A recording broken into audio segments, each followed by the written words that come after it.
on the M6 toll road, just going past what looks to be a 35-foot New Holland header on a man's truck, which is obviously all the way from Scotland.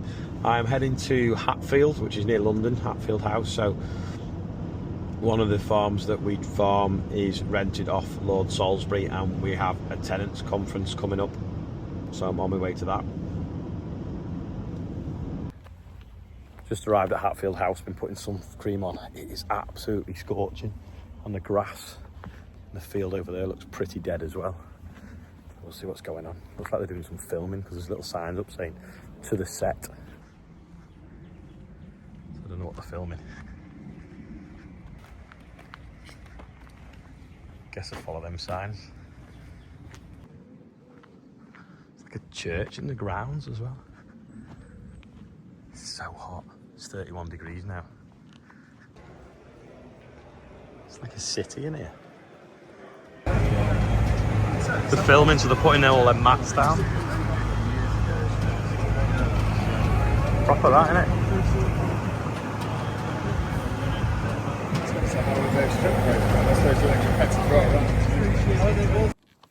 We've had a bit of time indoors going through health and safety things and just talking about diversification on farms and different methods of growing things, collaboration and all sorts. And now we're having a farm walk and we're looking at a field of wild farm wheat. So this was ploughed with a Van der Stad carrier and the drill. It's 4 different varieties and it's grown for the wild farmed sort of brand, I suppose you'd call it, Andy Cato.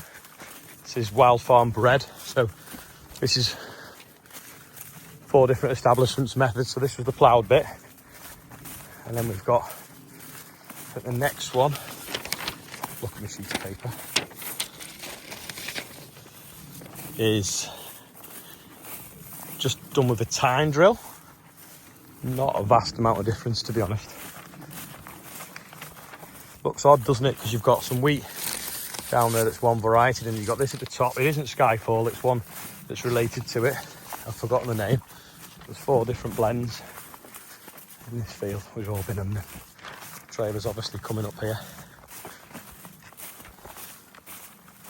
But I haven't seen wheat this far forward. It's had no fungicide either. From here on now, low disturbance after a subsoiler. And then the last plot is completely direct drilled with the horse. Low disturbance tine drill over there.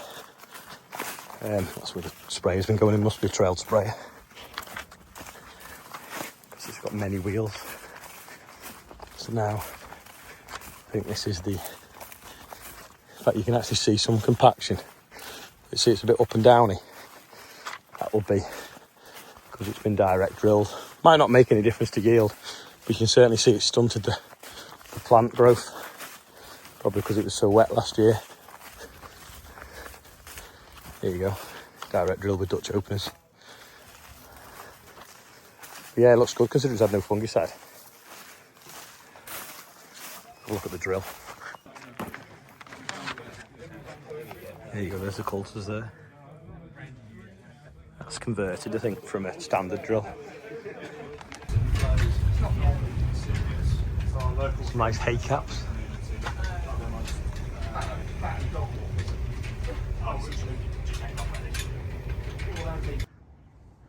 All this grass has just completely died off, and then this is the decking they're putting in for filming a film. And they're shutting the park for 2 weeks, I think, to film everything. What's that, 32.55? That'll be 32 metres, 5.5 tonne. Must be for putting like lighting rigs on or camera rigs or something. It's massive. There's this little courtyard and it's full of all sorts of different little shops. Fountain and a coffee shop. That's the building we were in before with the glass roof. It's quite warm.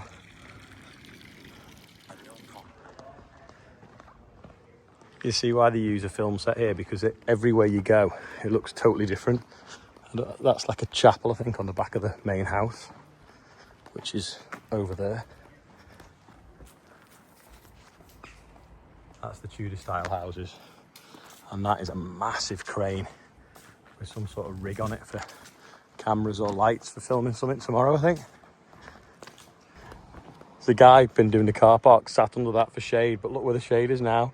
It's about 12 foot from it. 38 degrees. Oh my God, it's so hot. Well, let's go. We're just cutting through the estate now to go to somewhere, I think it's called the Candles, was it? Or something else, for a drink because it's so hot. But as you can see, all the grass is dead. But you wouldn't think, would you, looking at this, that you're only 17 miles from London. In this like vast expanse of trees and grassland. Could be anywhere, couldn't you? Just heading to the hotel now. So and that's a picture of Hatfield House. That was, I didn't take a picture because we were inside it, so I couldn't really get a picture from the outside. Great day at the tenants conference. We talked about health and safety and got some facts and figures. I mean, I think you can probably see one of them on here now about working at heights and falling and things like that. 20 times more likely to die on a farm than any other thing, which is pretty worrying.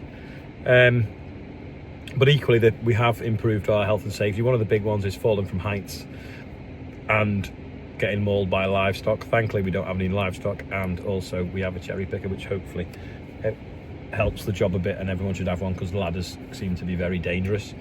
We then went for a bit of a walk, had something to eat, then we went for a walk to look at the wheat. Really clever stuff there, growing the 4 varieties at once. People have tried it a lot over the years, but you've obviously got to have the market when you produce it. So they're grown for Wild Farmed, which is Andy Cato has invented a brand of bread called Wild Farmed. I think Jeremy Clarkson tried growing it the other year, but it didn't work. But they've changed the rules a little bit now of what you can do to it, and it seems to be working on that farm today. Though the no fungicide might not work in a year that's wet. Obviously this year was dry. My dad has worked out the rainfall for the first 6 months of the year. We're only a third our average rainfall, and nearly half of that came in January.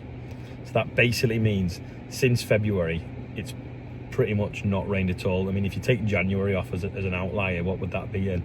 You know, you could say that we've had a sixth of rainfall nearly, perhaps, of an average year. So it's no wonder our crops are going to be particularly poor this year.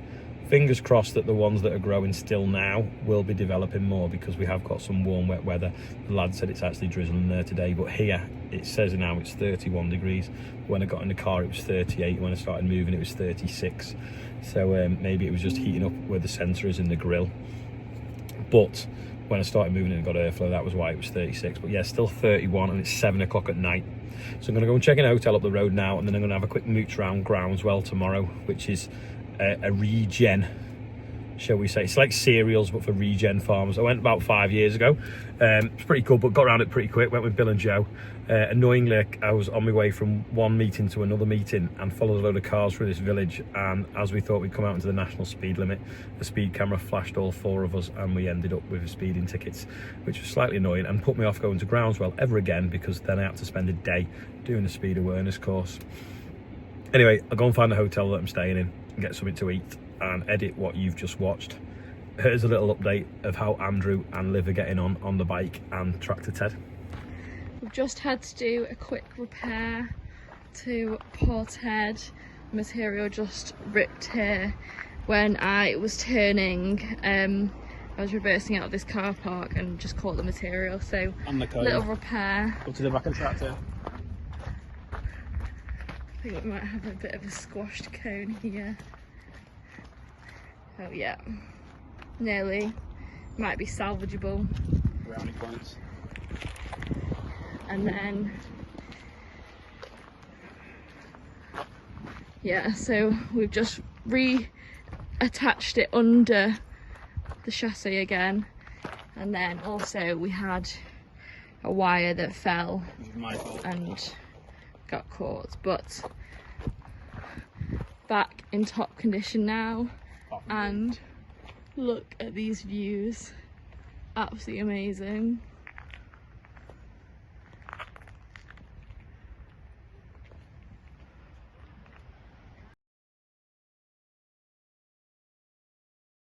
yeah, so good luck, Andrew. His legs are knackered, but hopefully he can keep going.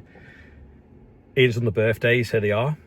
Halloween Shaw is 2, Peter Simpson is the big 6-0, Tina Reid is also the big 6-0, Scott Ball is the half of that 30, Rob McFadden is 8, and Angela Howgate, happy birthday to you.